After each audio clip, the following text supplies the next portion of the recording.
All right, good morning, all to agents. This is Kevin Lauren. I'm the Director of Training and Marketing.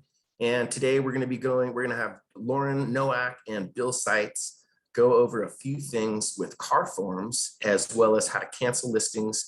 And so this will be a good overview for some of you. Some of you, you know how to do it, but this is a great webinar so you guys understand exactly how to do that. I'm going to bring on Bill Seitz. All right, good morning, Bill. How are you doing today?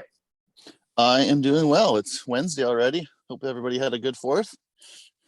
Absolutely. Let me also pull on Cameron Alley from Clearview Mortgage. Good morning, Cameron. How are you doing today, buddy? Good morning. Good. How are you, Code? Fantastic. Wonderful, wonderful. Yeah, so before we get into today's presentation, Cameron's going to bring us up to speed with what's happening out there in mortgage land. Lay it on us, Yes, I will. Okay, so can you enable me as a panelist? Sorry, Code. Yes. For some reason, it won't let me. Yeah, let me promote you here. All right, you've been promoted. Congratulations. Yeah, so you should be able to share your screen now.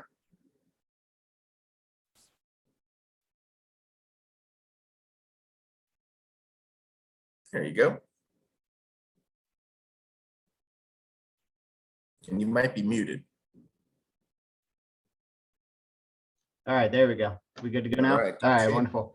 So good news in mortgage land this week, which is always awesome after quite a few weeks of not so much good news. But I don't know if everyone remembers, but last week we were looking at about a 6% average mark, and that's industry-wide on interest rates. Right now we're back down to 5.5% average mark, so that's a 0.5% decrease in just a week, which is a huge movement. But despite this, mortgage loan applications took a dive. That's mostly obviously on like the refi side, and due to the holiday weekend, since this is, you know, the 4th of July, not too many people are looking at homes or trying to buy houses. A lot of them are on vacation. So we look forward to a fairly large increase in mortgage activity for the second half of the summer, especially if mortgage rates can continue to be steady or continue to decline a bit. As far as economic news, I'm not sure how many people are familiar with how the yields work and how they kind of show or trigger recession. So in the last couple of months, the 5-year and the 10-year Treasury yields have started to invert. This happened just again yesterday, and what this has always been since the bond market has pretty much was created is a sign of a recession. So this resulted in the 10-year yield falling from 3.5, where we were at last week, that 3.5, 3.4 region, all the way to this 2.893. And today we're up actually 8 basis points. So yesterday we were even farther down, but still, you know, a long mile away from where we were about a week ago. But basically, if these yields keep inverting, the Fed's going to have to address some fiscal issues, obviously, as far as what they're doing with rates.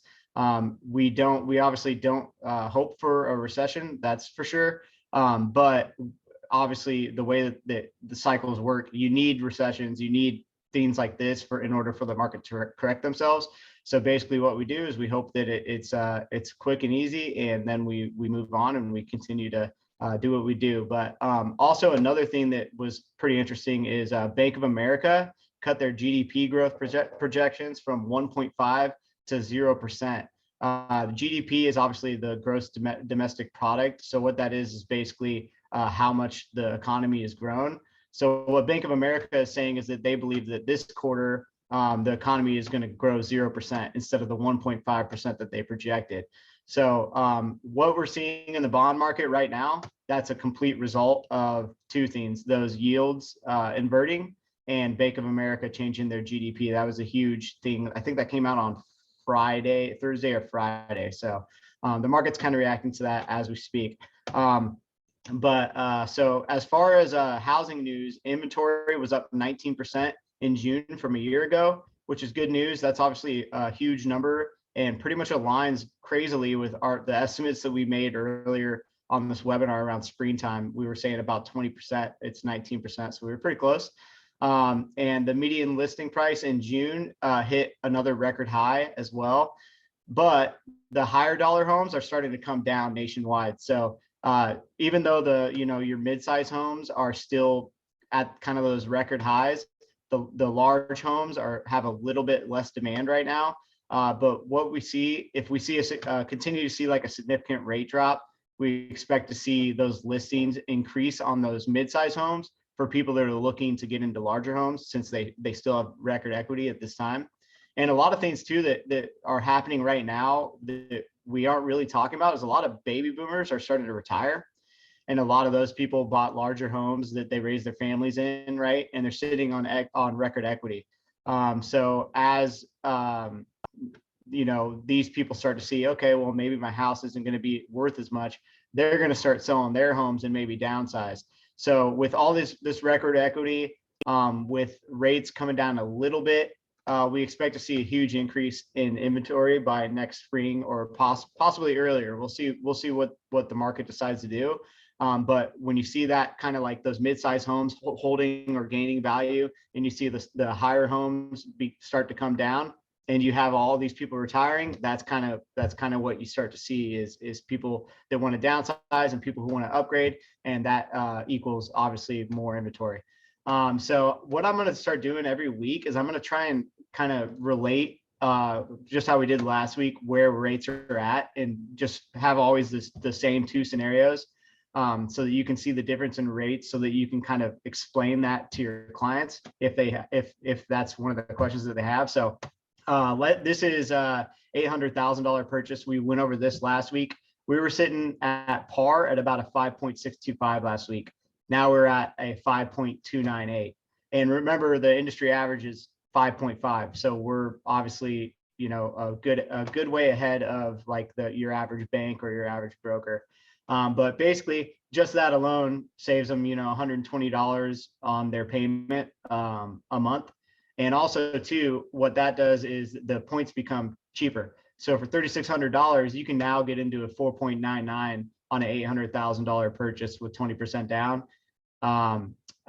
2 weeks ago, if you would have spent $3,000, you still would have been, over here at the 5.5 mark. So that is a really big, I know that the rates are still higher than they were when we saw record lows, but that's to be expected. But that's a huge, huge improvement as far as the market. If you can go, spend $3,600 and your payment is, $250 cheaper than it was just a week ago, right? And so this is the $1 million purchase that we did last week. We were looking at 6%, 6.15. We're now at 5.6 with no points. And then once again, you have that pretty cheap buy down option at 5,600. They can get you to 5.375. Or if you wanted to get to 499, it's 1.5 points, whereas last week it was 2.3 points. So big improvement on payments and rates. And maybe if you have someone on the fence who is worried about getting a higher rate, maybe now we can help them get a little bit lower and help their payment be a little less. So I think that's pretty much all that I have today, unless Bill has anything to add. But I'm going to try and have the same scenario every week so that you guys can literally in real time see the rates moving, because I think that's nice to see. Oh, that's great. Appreciate that, Cameron. And yeah, any other follow-up comments, Bill? No, that was a great overview as always, Cameron. And I do like that, just those scenarios, because those pretty much fit the average type price points that we're seeing. It's not the luxury price points, but it's also more on the entry level to move up buyer scenarios that we're seeing, the 800 to $1 million range. So that's perfect. Exactly. And I do see a question from Eugene real quick about ARMs. Yes. So right now, the way that those ARMs are looking, they're really good for refis right now, but for purchases, they're really not that good, because there's such a point cost. Basically, a lot of the rate sheets are cut off because they do, these banks expect for rates to fall, even though the Fed is saying that they increase, which we can see by the rate sheets. So in simple English, the ARMs for a purchase, if you're putting even 20% down, are not really better than the fixed rates. But if you're looking at a 60% loan to value refinance, yeah, the ARMs are very, very competitive. But right now, it's not a huge benefit to have a buyer go into an ARM on a purchase. Great question. All right, I think that's it. I don't see anything else. So Awesome. Thanks, Cameron. no problem, guys. Have a good day. So, You too. all right, perfect. So now we're going to have Bill and Lauren Nowak join us. And Lauren, if you can unmute yourself, that'd be great. Join us. I think she's going to screen share a little bit too, Kevin. Oh, excellent. Yes. Hello, everybody. Good morning, Lauren. How are you today? I'm well. I'm well. Thanks for having me back. For sure. It's been a little while. So glad to have you back on. So yeah, today, I think this is a really good thing for us to do occasionally to kind of go over a few of these things. So yeah, so take it away, Bill and Lauren. What do you got for us today? I'll start real quick, Lauren. Everybody knows that I go back and forth with Lauren during the week, and as files are coming in and things are needing to be signed and processed, she and I see things that are coming across our desk. And even though today is not a shiny, exciting topic as marketing is sometimes, we do need to go through some of this stuff so everyone's on the same page. And I think let's start with the cancellation of contracts. I just had mentioned to Lauren, I think it was last week, that I'm starting to see more questions, more cancellations than before. And some of the questions were, okay, well, how do I cancel it? What do I do in SkySlope? What's the policy or procedure there?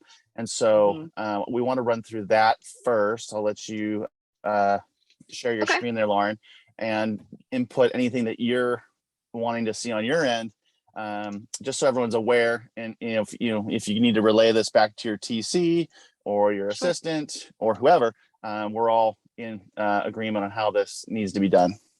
Yeah, definitely. Thank you. Can everybody see SkySlope on my screen? Just want to make sure I'm sharing the right one.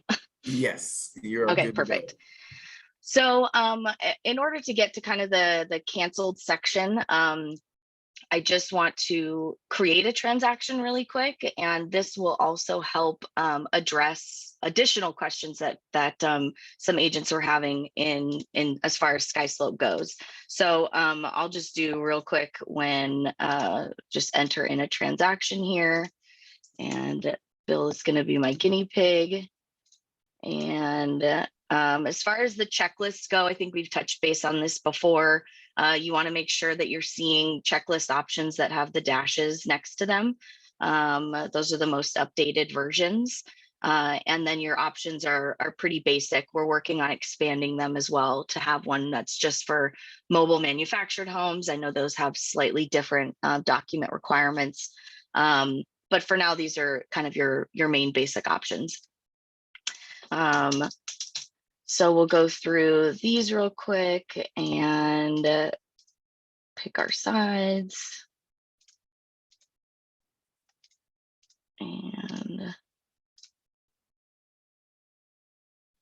so now this contact section, I know people, it only requires very, very limited information, but the important thing to note is that the contact information that you input here, that's what then becomes available for us when we are sending out copies of the CDA or the commission instructions. So if you don't input any information for, say, your escrow officer, or if title is handling the escrow, or for, if you need somebody else to be copied or a secondary email, it won't show up. We won't have the option to pass that on to those other parties, and then you'll have to go into SkySlope and pull it and send that on. So I'm just going to do my own info here real quick, and I'll sell the property to myself.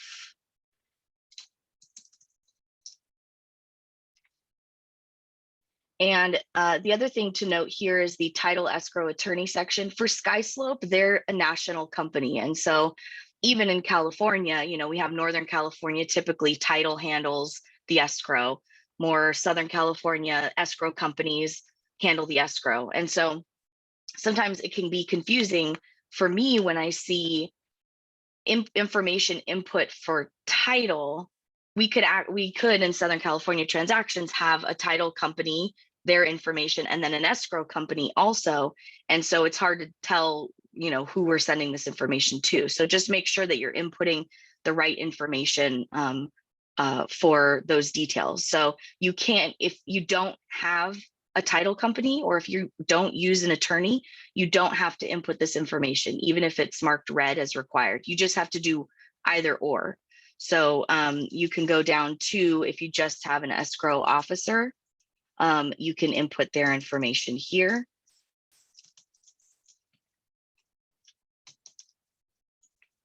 The other thing I see a lot too is doing kind of what I just did. They'll put like TBD for the escrow officer's email. And then if you forget to go back and update that information, then this is the only thing that I'm going to have to send a copy to. And obviously that won't work. So just make sure that, again, the information that you put in here, this is what I'll have access to send out copies later. So depending on who's handling the escrow, you input that information, and then and as the TC, I always feel like if you have the information, input it. But again, you only really have to put in kind of this minimal amount, but it is helpful the more information you have. And the other thing is, if you have a TC that you want to have CC'd on copies of the CDA or commission, or you have an assistant or anything like that, you can input them here as miscellaneous contact. And again, they'll pop up in the options to send copies of those emails. Then you click on submit and you get to the commission section. This is a tab that you can always go back to once you've created the transaction as well. But there's some important information here that I wanted to point out. As far as you can input information here if there is a TC fee or an assistant fee or anything like that for the amount and who it's going to. But the other thing is, if you scroll all the way down here, you get to the commission split, but then you can also get here to this commission breakdown section. And so you can actually put the name, the address, and the amount. If you have a co-agent that you're splitting something with, if you're doing a referral, well, the referral fee information goes up here, but if there's any additional way that you want to split up that commission, this is a really helpful section for you guys to make sure that it all goes to the right spot. And for us as well, when we're generating these documents, we can make sure it's as accurate as possible. So putting an address in this section will tell us what to put on the CDA. You can also add any additional notes like, hey, there's a credit, or it's actually getting this commission split with my co-agent. Things like that are really helpful. So you can always input that information. And then you would just submit the file. It's going to open everything up, and now you're going to have your checklist for your documents. Any questions about that part so far? Okay. So as far as jumping ahead, now let's say worst case scenario, this transaction cancels and you need to cancel the file. So you want to make sure that you have a fully executed cancellation of contract form, and you want to upload that form all the way down here, cancellation of contract. There's also a line available if you just have a listing and that listing's been canceled. There is a COL form, which is cancellation of listing. So you want to make sure that you upload the document here for cancellation of contract. And then you go up to the top here. In this transaction actions section drop down, you just click that and you click on cancel transaction. Are you sure you want to cancel? And then the reason, whatever the reason is. So then you would say cancel the transaction.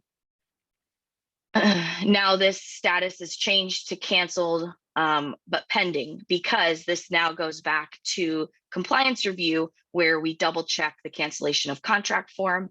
It's actually one of the forms that's been updated in this latest form rollout. So we'll touch base on that in a little bit more detail here in a second. But if everything looks correct, then we'll say yes. If this was your listing and the escrow canceled, it will ask if you would like to reinstate the listing, which is really helpful because then you obviously don't need to re-input the listing all over again. It will then just go back into a listing and you can accept a new contract on that section. So that's the basics for canceling. And Lauren, that was a big difference between dot loop and SkySlope, right? You had to start a new transaction with dot loop. Correct. Yeah. So it's nice. That's a nice feature that you don't have to completely start over.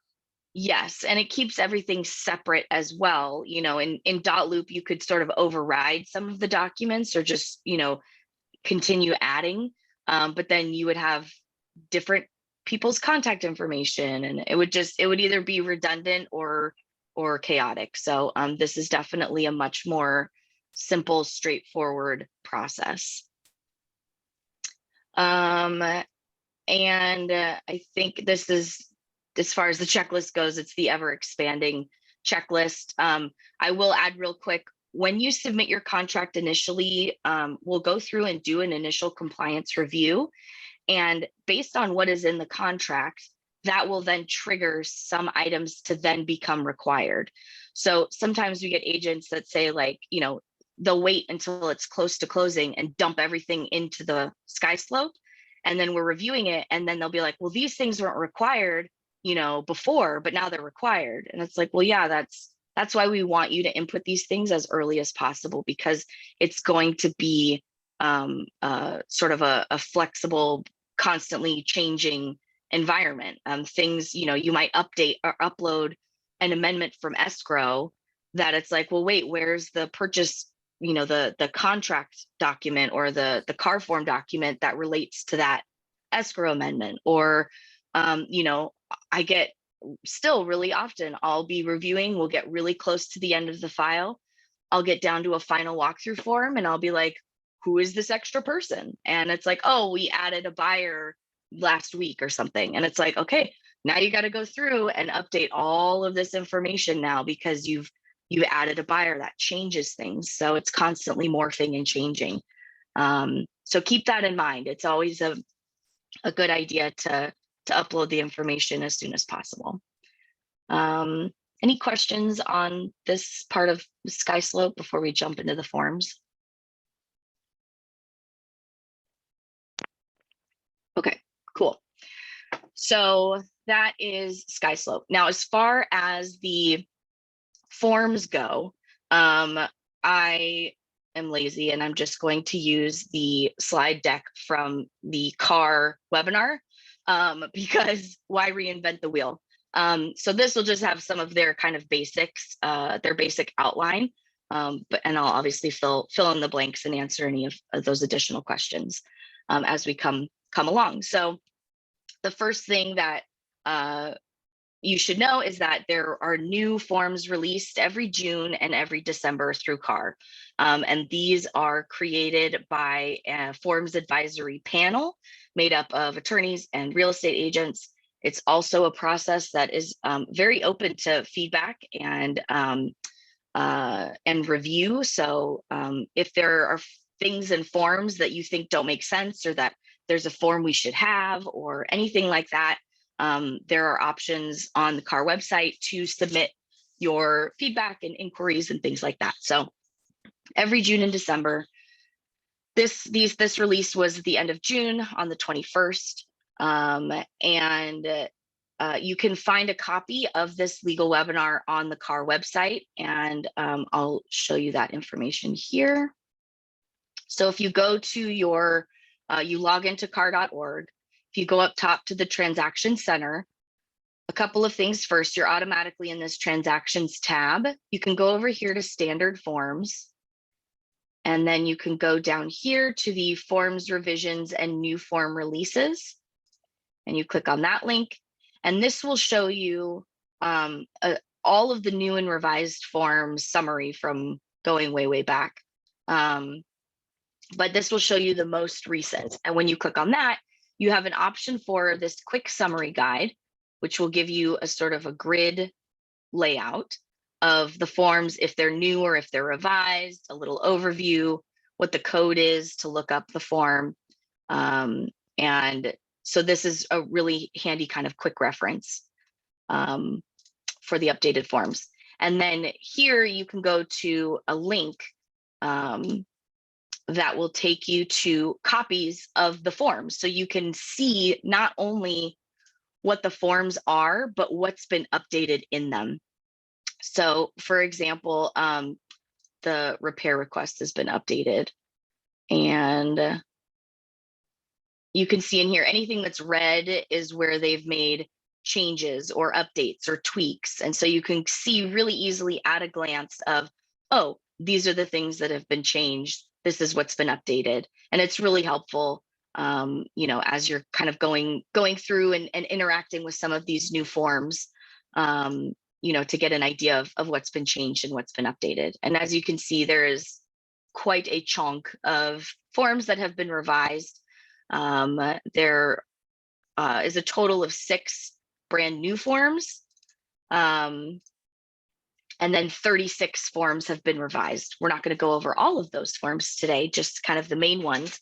But 8 of those revised forms are the purchase agreements, and all purchase agreement changes have made the same change, and it's all one single line. So it's not as daunting as it sounds. But again, you'll see copies here. These are all the brand new forms that have come out, and you'll have an option to view those. So that is here in under the standard forms. You can view these at any time.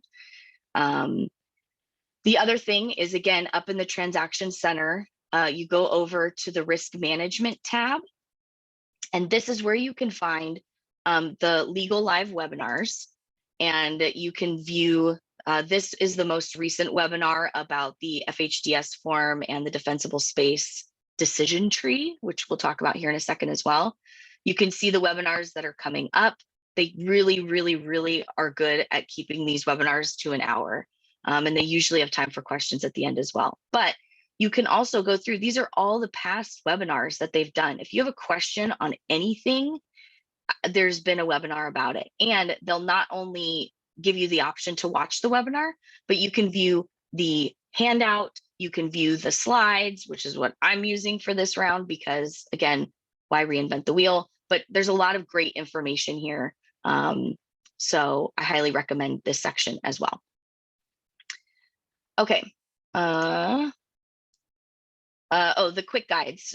They also have a podcast, which I haven't gotten into yet, but that is also available under the risk management tab here. You can listen to their podcast. But under legal tools is where you'll find those quick guides. And we've touched base on these before, but one that I think everybody might find really helpful to revisit again, especially with the revisions made to the purchase agreement and now the listing agreement in regards to entity signatures. And these quick guides are, again, they try to keep it to one page, but because this has sample forms in it, it's a little bit longer. But this gives you how to complete the contract when you're dealing with an entity. And it gives you actual examples of how to fill this out. What do you put in the first line? How do they sign it? When you have these options on the purchase agreement and now also on the listing agreement, which again, we'll get to, if this is filled out correctly, you don't need an additional RCSD form. So this is something that agents have been overlooking and or not completing. And it's really unfortunate because it's just one less form that you guys have to handle. So I highly recommend this quick guide. It gives you, again, a couple of examples, how to have it signed, how to fill it out. And so that is really helpful. That's a great point on that one, Lauren. I can see where that's a pitfall point for Yeah, I would say exactly. a high percentage of people. Yes. And you know, the other thing, you know, they have these other guides here that are really nice that they just came up with, which form to use based on either your transaction type or your code. But basically, if you click on the one for transaction type, you can see how you can sort of be like, okay, I have a purchase agreement with, it's a co-op. Okay, well, here's what you need. You're going to need the RPA, the COOPPA, you're going to need all these forms. This is why you need these or what the extra information is. A lot of questions we get are based on new construction. Okay, well, what kind of new construction? Is it an as-built already? Is it not built yet? what kind of forms are you going to need? And so again, these little quick guides are really, really helpful and they come in handy. So I highly recommend checking out this section of C.A.R. Yeah, so that's the how to access all of these updates and get all of that good information. Again, these 6 new forms, 36 are revised, 8 forms all have the same exact change, 4 additional listing agreements all have the exact change. We touch base on all of this stuff. Okay, so the first form that we're just going to jump right into, you guys have probably seen this already in your new purchase agreements. This is the Fair Appraisal Act Addendum. And again, on previous webinars, we've talked about the difference between addendums and advisories. And it's really important to keep that in mind of when you're utilizing forms. What are they called? Well, how are these operating in relation to the contract? So there was a new law that came out effective July 1st, requiring this specific language about appraisals to be provided on every contract for sale with real property. This includes even all cash transactions or transactions that don't have an appraisal contingency. The law does not state that it's only if there's an appraisal do you use this form. It's every transaction. So because of that, they've bundled this together with every purchase agreement. And it's important to note that this is a disclosure. It's one of the only disclosures that is from the agent, not necessarily a disclosure from the seller to the buyer. This is the agents letting the buyers know and the sellers know that if they feel that there's been any kind of discrimination or any issues with the appraisal, that this is what you should keep in mind regarding appraisals. And then it also gives you a website and or a phone number so that you have they have contact information if they feel that there's been any discrimination. For transactions that were open prior to July 1st, but that haven't closed yet, you don't necessarily need to, but when in doubt, disclose. And it's always a good idea. So we're not necessarily requiring it. You know, it's kind of silly if something is just about to close to incorporate this, the appraisal's already passed, that sort of a thing. But it's probably a good idea. So if you haven't already, if it's not part of it, you can pull this up separately in your forms. So you might want to just throw it in there. It could be helpful. Okay, the next new form is the Commercial Seller Property Questionnaire. And so the Forms Committee found this is only one of now 3 questionnaire forms. You have your standard seller property questionnaire, and then they a while back came out with the vacant land property questionnaire. And then they found that there's kind of a need for this commercial property questionnaire. And it's not just basic commercial properties. This is also residential properties with 5 or more units. You can utilize this as well. It's formatted in the same way as the seller property questionnaire. So are you aware of?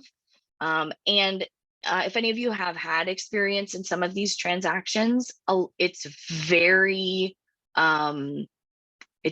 conditional as far as the documentation goes. So it's really difficult from kind of a compliance perspective to be like, you may or may not need up to 20 different things. It's hard to say. And so this really gives some structure to what may or may not be required. And it also helps kind of trigger the seller's memory in the way that the SPQ does traditionally of like, oh, that's right. Like I forgot about that thing, or, oh, I guess I do have to explain this sort of thing. So again, it's based on the seller's knowledge and what they're aware of. Asks about, the surveys, any plans, engineering reports, structural modifications. The other thing to note, as far as requirements go, because this is a brand new form, it's not necessarily mentioned. So in the RPA, right, you have your TDS, which is a statutory disclosure. So that's required by the state. And then the SPQ is written into the contract as a contractual requirement. So technically you can revise the contract to make the SPQ not required. If you take the SPQ out of the contract, then you have to do the exempt seller disclosure. So a common misconception is that the exempt seller disclosure, or ESD, replaces the TDS, but that's actually not the case. You're either exempt from completing the TDS fully, and the SPQ changes to that exempt seller disclosure, or you have both in the transaction. So side tangent. Because this is a new contract, it's not written into that commercial purchase agreement just yet. But in December, they're looking to revise and make kind of tweaks, and it'll probably be incorporated at that time. So it's not necessarily contractually required, but when in doubt, disclose, and more disclosures are better. So from the buyer side, you can't necessarily enforce it or say, you know, we need this in order to remove a contingency, but it's always a good idea to have it incorporated. Okay, the other new addendum form, again, this is an addendum. This goes along with all of the co-op addendums, mobile home addendums. Their goal really was to make a base foundational contract in the RPA or the RIPA, and then have these few kind of one-offs in addendum format so that you don't have to have different versions of a purchase agreement. You have your base purchase agreement, and then you add these things on. So this is something that is becoming more common, and that they incorporated or encountered a lot on the legal hotline was questions from agents of like, when you have mixed use, right? You have maybe like commercial downstairs and residential upstairs, or different kinds of combinations of those. Like, what forms do we use? What kind of contract, you know, what do we do? So the way this works is, you can see in the yellow box that this is your base contract should be your purchase agreement or your residential income agreement. And so that addresses all of the residential aspects. And then this mixed use purchase addendum is going to address all of your commercial elements. So they kind of pulled details from the commercial contract disclosures information and put it on this specific addendum. So this will talk about, again, specific clauses from your commercial contract, things that you want to address on the commercial side of things. Okay, the next form that they came out with, brand new, use of non-standard forms advisory. Now, this is an advisory. So it's not an addendum. We're not adding terms. We're not saying, you know, anything like that. It's not modifying the contract. This is an advisory to give everybody a heads up. This is, you know, when you have transactions where the other side has all of their kind of broker required forms, and some of them are dense, long forms that I don't think anybody ever reads. But again, just because at the top of the form, if it's called an addendum, this is changing terms of the contract. And the CAR has been finding a lot of the non-standard forms that have a lot of language that could significantly alter the relationship between the principals, but even between the broker, the principals and the broker. And so this is an advisory, letting them know that, like, letting the clients know that you're going to be signing a lot of forms. The standard forms from CAR, even the ones from your local association, those forms have been created without any kind of bias or interest in your individual transaction. But the same way that we've talked about like Zillow transactions previously, all of Zillow's forms where they're like, you have to use our version of all of these documents, those have all been created by their attorneys with their interests in mind. Same thing with any of these other non-standard forms. And you have to be aware that these forms can be problematic. And some of the things that they'll do is they'll waive the client's rights. There'll be an automatic waiver of contingencies.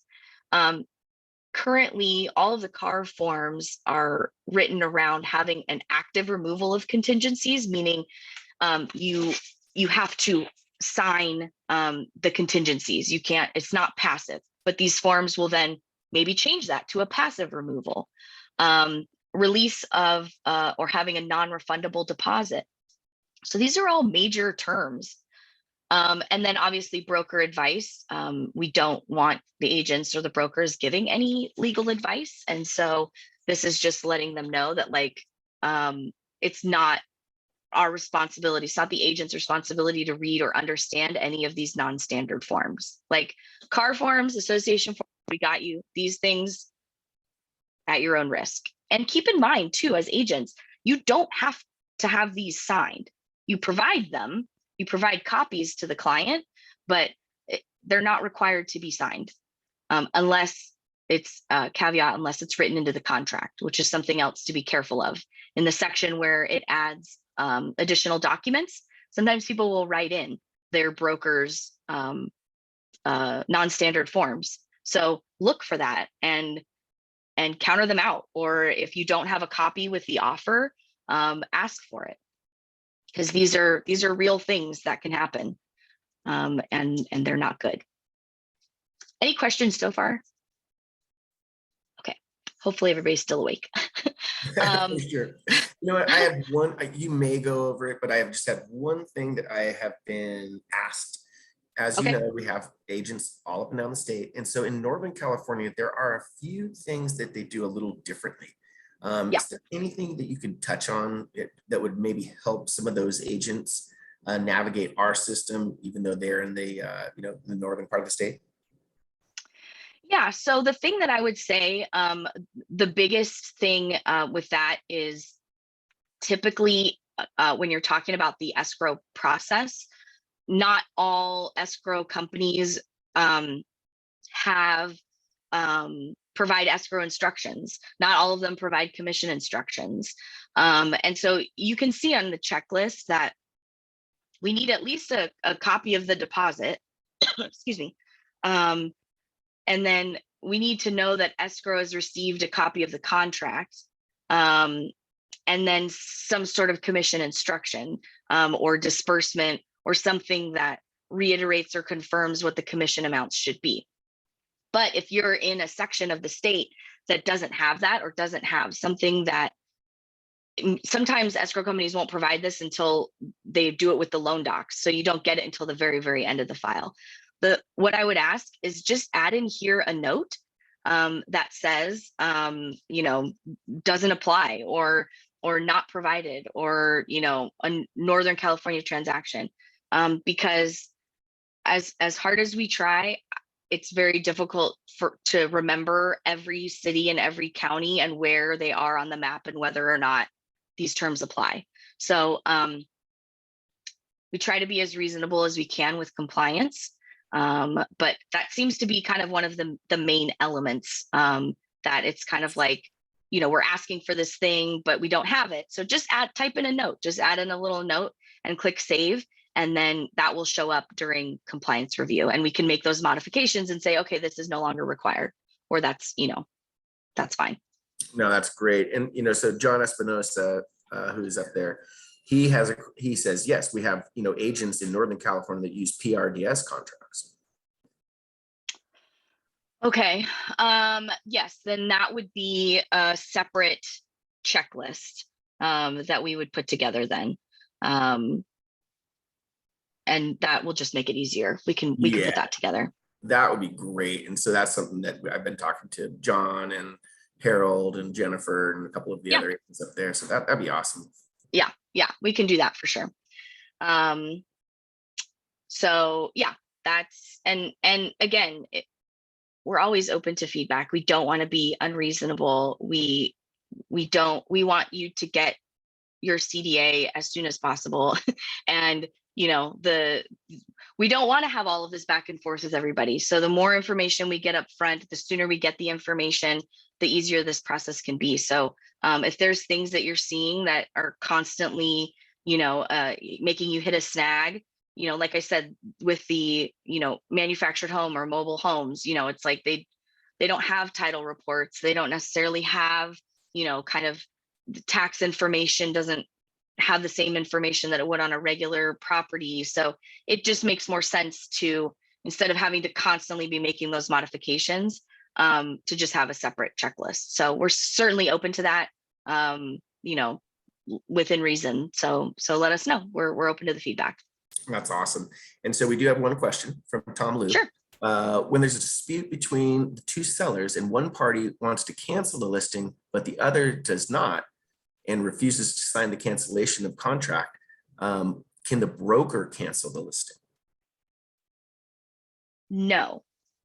And we will get to the cancellation of contract, but essentially the contract can be canceled unilaterally. You only need one party to cancel the contract. Where the other party's signature comes into play is when you're canceling escrow and trying to determine what is to be done with the deposit or with the funds in escrow. So you can cancel a contract, but then still have the back and forth with in regards to the deposit. And that's where your mediation, arbitration, all of that fun stuff kicks in. So Sure. we'll cover that as well. They've updated the cancellation form with a couple of things. So I'll touch on that again once we get there. Great. And real quick, Eugene Prince Sure. just has a quick question that I'll answer. She asked, for residential lease transactions, are we required to hire a TC? No, of course not. Nope. You can certainly do all your paperwork on your own, Eugene. So no problem. Yeah. Okay, so this form, many of you have had to become more familiar with this form. Sorry in advance. This is a new-ish form. This came out actually in February, not with the most recent June release. But pretty quickly after they released the new contract update, they had to come out with this form because, like I said in the training over this new contract, this was the one section where they really felt that agents were going to have the most issues. So this form is if page 16 of the contract or the section where the agents sign on the contract does not get completed correctly. So basically the new purchase agreement updated a lot of its language to include or incorporate electronic delivery. So by email, or even notification via text, right? Of like, if you're, however you're communicating, the contract now has verbiage for electronic means of delivery.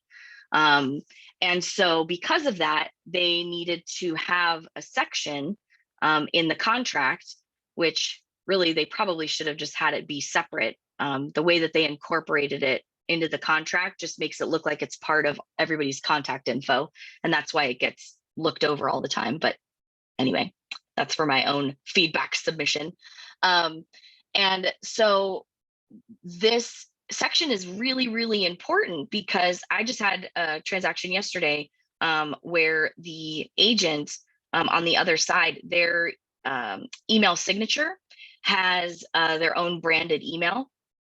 And so when we were inputting the transaction information into our system, it's really easy to just go through that email chain and copy and paste everybody's contact info because you're like, I know this email works. So I'm just going to use, this is their preferred email. This is how they're communicating. But on page 16 of the contract, there was an email address that was an @Yahoo email address. So if we would have, so that is the email address that needs to be used for all delivery, essentially all communications. That's where we need to send. If there's a notice to perform that needs to be delivered, it needs to go there. If there is disclosures that need to be delivered, it needs to go to that email address. Because if we send it to the branded email address, the agent could essentially say, I don't always check that email address. I didn't get it delivered in time. You sent it to the wrong address. So my notice to perform doesn't start because it wasn't properly delivered. And it's really important. And so this information needs to be filled out on the contract and it needs to be filled out by its own party. So if you are, it will not auto-populate in the same way that it did on the old contracts when you sync it up to MLS. If you're writing up an offer, it's not going to input the listing agent's information. The listing agent needs to input that information when they sign and fill out the contract. You need to make sure when you're filling out the offer that you input that information in there. The alternate email address or alternate contact would be, if you have maybe a co-agent, or if you have, like your main email is like offers@whatever.com, but then you have this other alternate email address for, your regular communications. You can input that there as well. But basically, if this hasn't been filled out, then you're going to want this amendment. You want to update this information. The other thing that we had touched on previously was that you can also utilize this. Let's say the contract was filled out correctly by both agents, and then there's a family emergency, you need to go out of town, or you have a vacation planned, and you're like, hey, my co-agent is going to take over, or hey, I have this other agent, they're going to help me out, for this situation. Now, if you're out of town and not able to access or check your information, you can use this form to update the delivery address to say, hey, anything important needs to go to this email address instead. Otherwise, the agent could be emailing your address, knowing you're out of town and going, well, hey, I sent it and, it was delivered, that counts. So it's important information to take really seriously. If the agent refuses to complete this form and page 16 isn't filled out either, then delivery reverts back to the old means of hand delivery documents. So it's really encouraged that if you are a listing agent and you receive an offer and the agent hasn't filled out that section, don't issue a counteroffer until the buyer's agent has filled that out. Kick it back and go, hey, can you fill this information out before we, sign it and review it and that sort of a thing, because it's really important. Okay. The new-ish sort of form is the independent contractor agreement. I don't know if you guys utilize this in your office. This is between the associate licensee and the broker. But basically, there used to be two versions of this form, one with binding arbitration included and one without binding arbitration. And they were like, why do we have two different ones? This is stupid.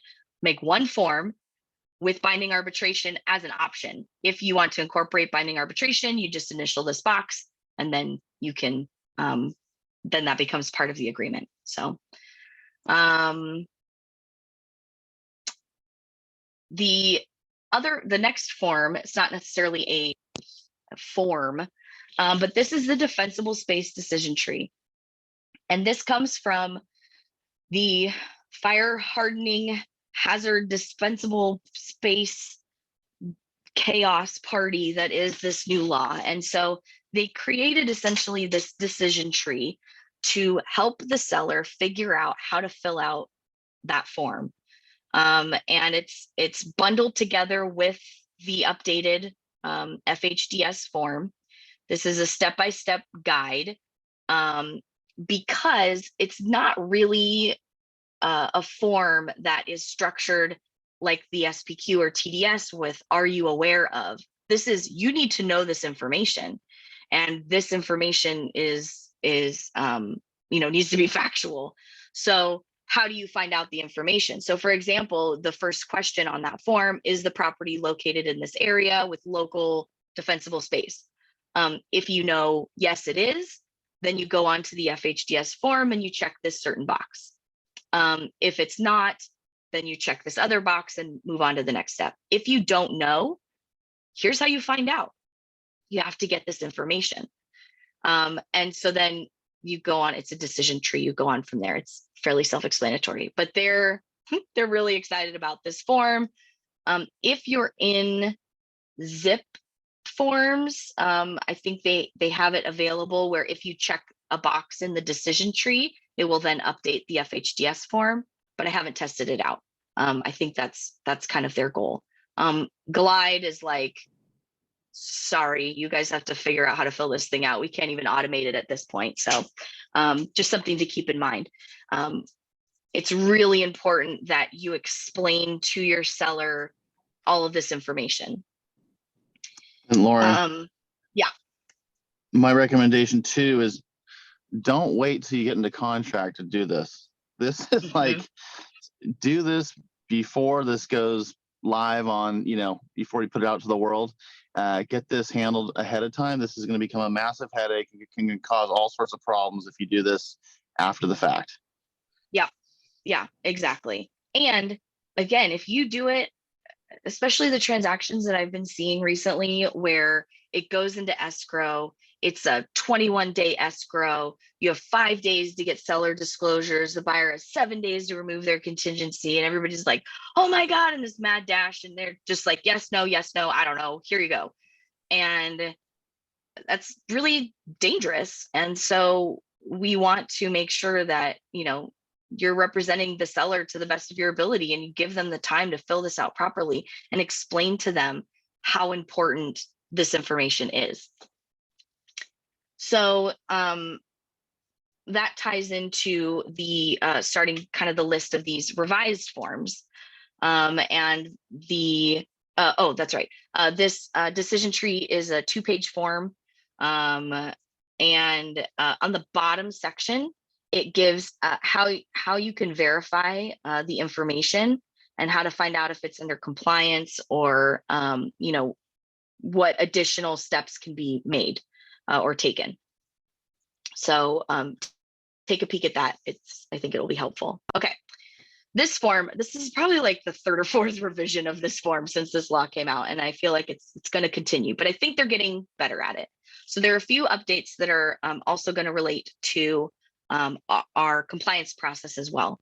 So first and foremost, this law, fire hardening defensible space, they're 2 separate laws, but they're really confusing on purpose because lawmakers wanted to make these fire inspections mandatory, but it's not. So they're kind of making it really convoluted. So people are like, well, let's just get one just in case. So they've restructured and reformatted this form to make it a little bit less confusing. So first, they took out all of the advisory information. So this used to be the fire hardening and defensible space disclosure, addendum, and advisory, which is why it was always required as a broker requirement, because you have to at least provide this advisory. You never know what is going to be material information for the buyer, and it's really just a good idea to include that advisory.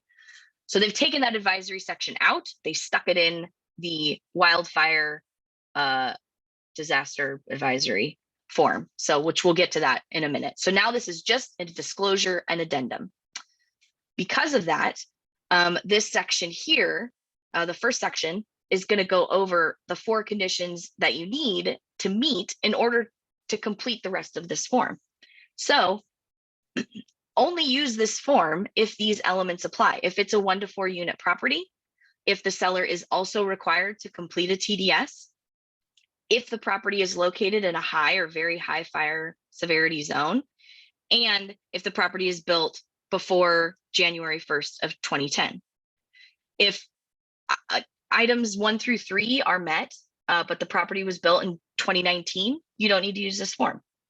If all the other items, it's in a very high fire severity zone. If it was built in 1970, it's a 1 unit, but it's a probate sale or a successor trustee, the seller is exempt from the TDS, you don't use this form.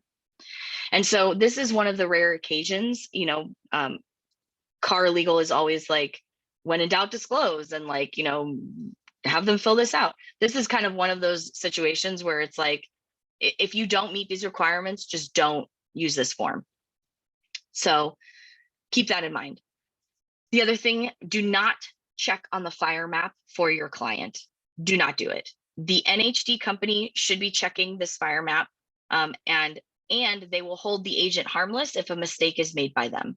So like Bill was saying, when you have your listing, order the NHD report. This is one of the things that you want that information. And as for our services, the TC services, we don't start the disclosure process until we have the prelim to verify vesting, and we have the NHD report to verify the fire hazard zone and the flood zone. So get that information first and get it from this third-party company that will take the liability. If the buyer wants to get a fire inspection, they can hire a non-government agency to do the inspection. The buyer is not allowed to call CAL FIRE. Only the seller is allowed to do that and to do that inspection. The buyer can't do it. Okay. we touch base as far as the advisory goes. So now the addendum part of this transaction, what you're adding or negotiating in these terms is what to do with the defensible space section. I don't remember if they do a page 2. Yes. Okay. So this is sort of the addendum element of where you decide these costs and this responsibility is getting handled. Again, the disclosure element for the home hardening part was reformatted to look like the TDS and the SPQ, so it's a little bit easier to complete and to fill out. And then this third section, as far as the defensible space goes, it asks, is there not a local compliance law? Are you aware if you're in compliance? That's this section B. And then section 3 or C is the responsibility. So you have 3 buyer options of the buyer's responsibility and 3 seller options of the seller's responsibility.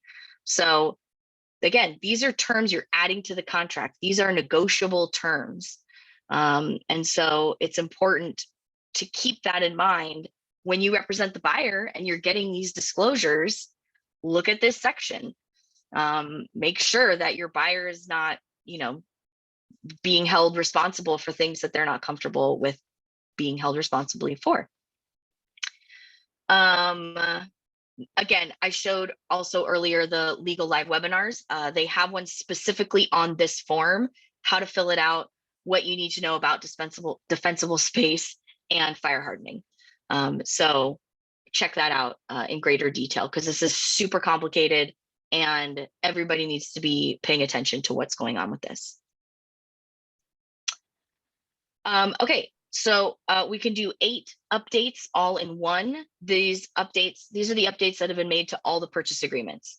They added this one line right here saying that Fair Appraisal Act addendum form has been added. That's it. That's the only change in all the purchase agreements. The listing agreements have had a couple of updates. So first of all, in the previous version of the listing agreements, the section about the attorney's fee provision, it had a sort of limitation on it that only applied to actions related to disputes over compensation. And so because it only addressed that specific element, there was, I guess, a small civil code that sort of brings into question, can you enter into that sort of agreement without having an attorney present? And because it was kind of that gray area, they then had to decide, okay, well, do we want attorney's fees to cover everything or none of the contract? So they determined that it was better risk management tool to just have each party pay their own, because if they wrote in here that if they did sort of a blanket coverage, they felt it might encourage more litigation to just say, oh, I can have my attorney's fees covered for all these other things as well. So they just made it where each party pays their own fees. Now, because they did that, it sort of gutted the mediation clause a little bit, because mediation clause, it said, if you fail to mediate, then you might lose your right to the attorney fees. So they still wanted to incorporate that element to make sure that mediation was encouraged and that people kind of went there first and that it still had some sort of weight to it. So they now have that failure to mediate triggers the prevailing party the right to attorney fees from the losing party. So that is now incorporated or modified in the listing agreement. So keep that in mind. And as I mentioned previously, they have now updated the listing agreement signature section to include entity signers. So if you fill this out correctly, then you don't need the separate RCSD form. And it says right here, if this paragraph is completed, the RCSD form is not required. Which is awesome, because the less forms, the better. Anybody have any questions so far? Okay, we're almost done. Requests for repair and the request for repair response were also updated. It gives the seller option. So by default, the buyer would remove their investigation contingency if the seller agrees to the buyer's request. But now the response gives the seller the option to, maybe they want investigation contingency and appraisal contingency, or maybe they want to, you know, have a different contingency removed, or types of contingencies removed. So this now gives the seller those options, and it really kind of lays it out really clearly as far as the seller's response goes. The seller can agree to all of the requests. The seller can agree to some of the requests. The seller can also add on additional conditions, which again, that's kind of what we were talking about. They would provide their own contingency removal form that would then, this response would only apply if you have that incorporated. And then because you're, if you're doing a partial agreement, or if you're adding conditions, that then makes this sort of a counter to the buyer's response.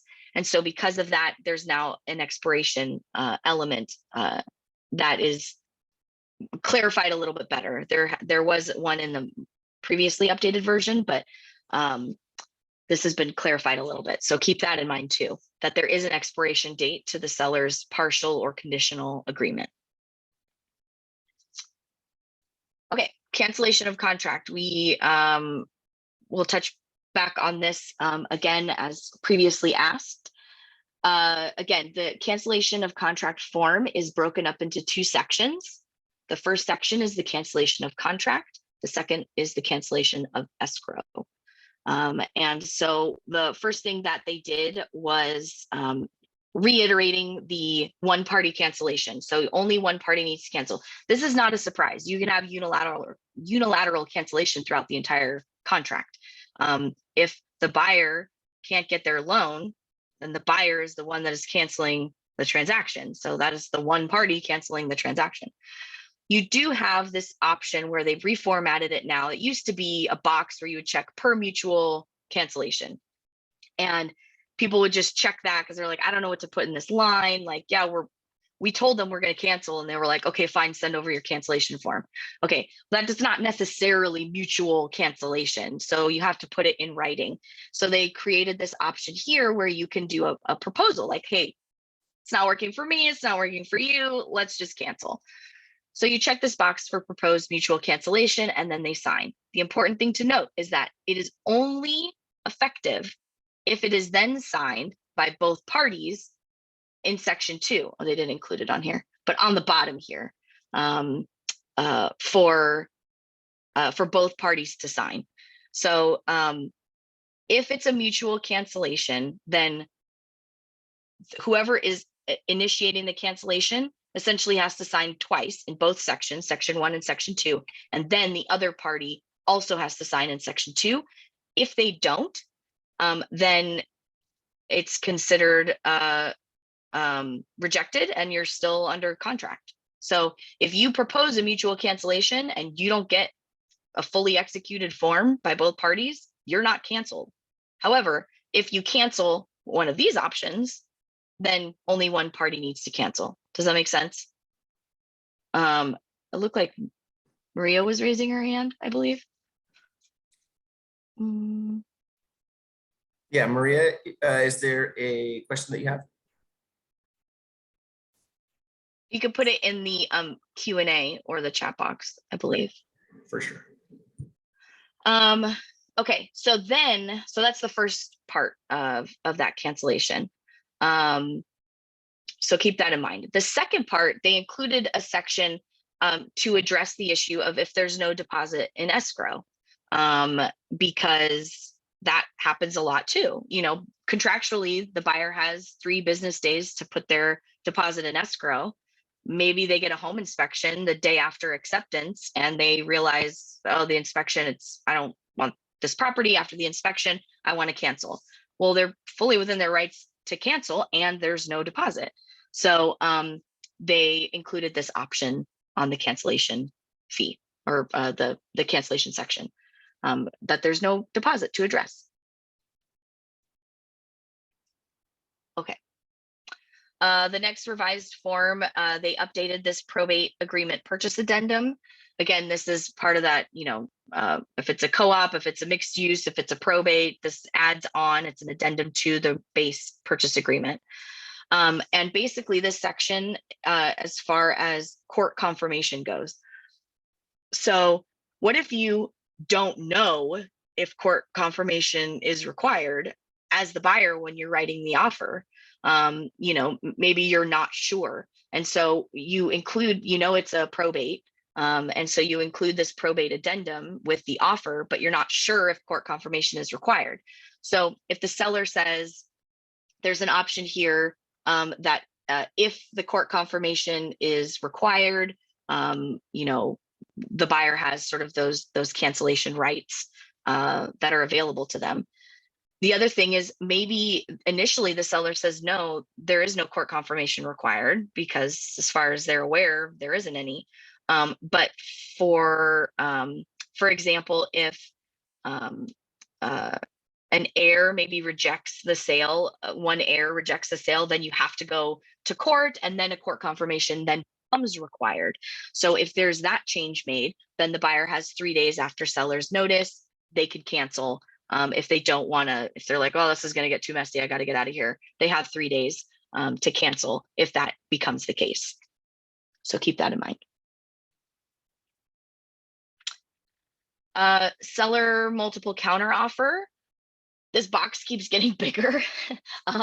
But basically, this is section 8 of that multiple counter offer situation where the seller can accept the buyer, the contract into the backup counter offer position or backup offer position. It's important to note, you also still need to use the backup offer addendum. So the seller would essentially sign this section of, you have a multiple counter offer situation, right? Traditionally, the seller is accepting this specific multiple counter offer. They sign this in section 8. The seller accepts this multiple counter offer, none of the other multiple counter offers that are out there. This is the one we're going with. Okay. So if that's maybe the first seller multiple counter offer, now you have the other multiple counter offer where you're like, okay, we're going to put you guys in backup. So instead of signing here in section 8, you're going to sign in section B and say, okay, you are in backup position 1, 2, 3, whatever. And here is your backup offer addendum. So you send that to the buyer. Now, here's the kicker. The buyer now has to go, okay, down here, now we accept your backup offer proposal. So this seller multiple counter offer, the seller gives it, the buyer accepts it, then the seller accepts it, and then the buyer accepts it again. So there's a lot of back and forth, something to keep in mind. Like I said, this box keeps expanding, but if you have the seller that signs it here and then the buyer doesn't sign it here, then you do not have a backup situation. Does that make sense? Okay. Yeah. We need a decision tree for the multiple counteroffer situation. Yeah, exactly. Okay, so then the SIP form, this has also been updated. It just added language in 2 separate sections, one at the start of the form and one at the end of the form, notifying both parties. It's C.A.R's position that this license, because you are granting a license, they're granting a license to the seller to remain 29 days or less, that they believe it does not create any sort of landlord-tenant relationship. However, we don't want to give any legal advice, so they should always consult an attorney, regardless of how long that time frame is. And if you, let's say you have a seller in possession for 29 days, and then escrow closes, and maybe day 20, the seller goes to the buyer and they agree to extend it 1 more week. Okay, well, now you're into 30 plus days of remaining in possession. How does that now translate in a landlord tenant scenario? So it's really important, if you guys are going to agree to extend past this time frame, that they understand they should consult with a landlord tenant attorney. It just reissues that information. And again, something that's important for you to point out to your clients: you are not an attorney. They should consult an attorney, because this has really big ramifications, especially if the seller is like, oh, I'm not leaving, you know. It happens more often than you would think. The other form to get updated is the TOPA form, the tenant in possession. And this one, again, I'm reiterating, this is required whether or not the tenant is staying in the property. If there is a tenant, they've given notice, if they're going to be out before escrow closes, you still have to use this form. The default of this form is that the tenant will remain in possession, or you check a box that says the tenant will not be in possession. It will be vacant. This is also if you have maybe a duplex where the seller lives in one unit and a tenant lives in another unit, they now have added this option. So you can say, well, the back unit will be vacant. The seller is going to remain in possession for, you know, however many days in this other unit. So this is an important form to understand, and it should be utilized anytime you're dealing with tenants of any kind. Keep that in mind. The other thing that was causing a lot of confusion, which they clarified, is that this form by default attaches the rent cap and just cause addendum. And that form is between tenants and landlords, and delivery is required with that tenant-landlord relationship. So people were thinking, well, who signs this? How do we get this fully executed? Who's the tenant? Who's the landlord? Are you asking about the other tenant? Is the buyer now the landlord? Who signs this? So it clarifies this does not need to be signed when it's associated with this TOPA form. It's only for informational purposes. So it's just important to know that you don't have to get that section of the form executed. Okay, second to last form that's been updated, the seller property questionnaire. This one, again, just kind of, they try to make it as clear to understand as possible. The first section that they updated is just to reiterate that there really is no time limit for yes answers and explanations, with the exception sort of as far as deaths go, because that does ask within the last 3 years. But it doesn't matter how long ago something happened. If there was a flood in your kitchen 10 years ago and it was repaired, you still need to be answering yes and providing that explanation. There's no time limit for those sort of situations. As far as death on the property goes, the manner of death may be a material fact to the buyer. So with the exception of a death being from HIV or AIDS, you should disclose.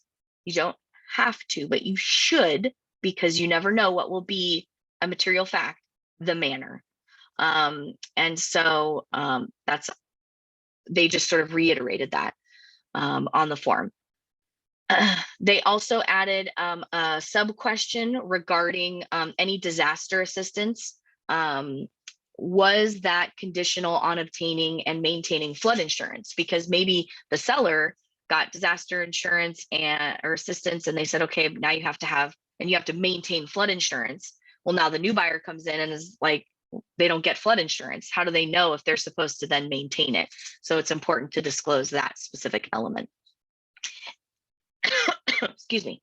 And then they expanded and broke down the section on condominiums and additional questions. Again, the seller property questionnaire and the TDS, these are not meant to be traps for the seller. This is not meant to deter anybody from purchasing their property. And it's so important that you reiterate this to the seller. The more information that they disclose, the better protected they will be. Because it's better for the buyer to cancel based on this information in their 7-day contingency period than for you to get sued 6 months to a year after, because all you put was yes on your disclosure form. So it's really important to keep that mindset and reiterate that to your sellers, that more is better. And the final form that got updated, I said previously, they just took that chunk of the fire hardening and defensible space advisory and put it on this advisory. Now, this advisory is something that really should be required for all transactions. Again, it's an advisory, so this is not changing the terms of the contract. Providing this does not give cancellation rights, so better safe than sorry, especially because it even includes on this form, even if the property is not in either of the zones of the high or very high fire, or if the seller maybe isn't sure if it's in this zone, or if the property is in or near a mountain, forest covered lands, brush covered lands, grass covered lands, or land that is covered with flammable material. I mean, like, other than living on a floating log, that's pretty much most of California. And so the seller may choose to still give you this information. So it's always a good idea, if you're not sure, just include this form. Hey, floating logs can burn too, Lauren. That is also flammable. So, there you have it. You should just always include this. And again, this is only for the buyer to sign. So if you're on the buyer side and you don't receive it from the seller in their disclosure package, this isn't a disclosure, this is an advisory. So you can provide this to your buyer as well. You don't have to ask for the seller to provide it. And then the last part in December is when they provide their second round of updated forms. They're gonna clean up the purchase agreement and any of those related forms. They'll tweak all of those. They are currently working on property management forms. So your lease listing, the residential lease after sale forms, and then your property management agreements. Those are going to see some revisions in December. And then also your buyer representation agreements. So your compensation disclosure, your commission agreements, those sort of things we're going to see revisions too. And that's important to note, because as I showed you on the C.A.R website, there's also information. They'll start posting drafts of these probably end of October. And so you can start seeing versions of this form, and then you can submit your feedback and go, that doesn't make sense. That's not how we would use that out in the field. Or you forgot about this one element that we see all the time in the field. And that's really important feedback for the Forms Advisory Committee. So actively participate in the creation of these forms. And then I think there's like over 250 forms currently in the C.A.R forms library. So they're going to yank some forms that don't get used and clean up that as well. So you don't have to doom scroll through the long list of possible forms. And if you have questions, you can just ask C.A.R, but you can also ask us. We are available as well. So that's it for me. Well, that was very thorough, Lauren. We really appreciate that. Anything to follow up, Bill? I know we went way over our time, which is what we have to do sometimes, just because Sorry. a lot. No, No. sorry. Yeah. We don't want to cut these important webinars short. And one of the reasons we record these is so people can go back through, and if they go, oh, okay, well, I had a question about maybe this portion, maybe you missed a little bit of it, you can go back, or encourage your TCs or assistants to watch these. We want to be doing our best to convey the information as it changes to you guys. And I think we're pretty much in the habit of doing that at least twice a year. So I think it's a good time, obviously July and probably January or December for the next update. So just try to keep everybody updated and, the ever changing world of real estate and lawsuits. So, yes. Yeah, right. Oh, the joys. Definitely. Oh, the other thing too that I wanted to point out was that I come across recently. One of the quick guides talks about the realtor professional standards process, and it kind of goes through, sort of reiterates what the code of ethics and what the expectations are for how to be professional, basically. But the thing to note is that there are consequences for being found in violation, and C.A.R actually publishes your photo and your name and a description of what your violations are. If you're found to violate these code of ethics, it publishes it on their website. And there we go. And then it will give a description of what of your association and what the violation was found. And so if you go through these, you will find that there are a lot of situations of, I don't want to call out anybody specifically here, but there are a lot of situations of, oh, also the agent didn't put a start date or an expiration date on their listing agreement. Oh, also they went back and just filled it in and didn't have anybody initial next to the changes. And so the client had no idea. Or, oh, the agent didn't explain what this form was, what the seller in possession form was. These are all things that we touched on today, specifically that agents are getting busted for all the time. And so from a compliance perspective, when you submit files really late, it's hard to catch these things in a timely manner, because if we're catching them after closing, or if we're catching them after, execution, or if you guys think it's not that big of a deal, it just takes one time. And so really it's important. These are legally binding contracts that you're being asked to supervise and to assist with. And it's really important that they're taken seriously, whether it's a date that something was filled out, or a change that seems so obvious to people of like, well, yeah, we changed the commission, but they signed the escrow part of it. Okay, well, did they agree to change the commission to the listing?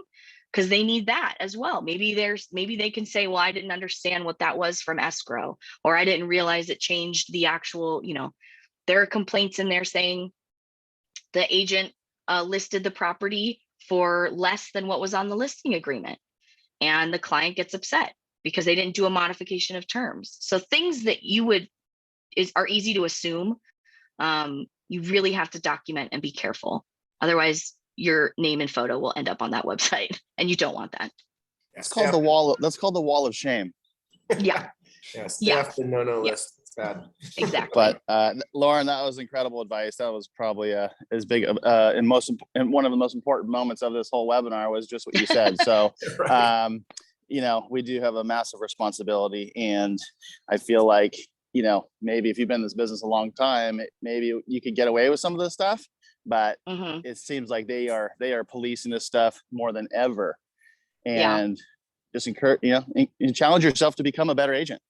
Challenge yourself not to make those mistakes, and you'll have a long and happy real estate career. Yep. For sure. Excellent, guys. Well, thank you so much for being on the webinar and for educating us on all this important stuff. We really appreciate it. So with that, agents, get back out there and make it a great week and a productive week. And we'll see you guys next week on the ARG Wednesday webinar. Bye-bye.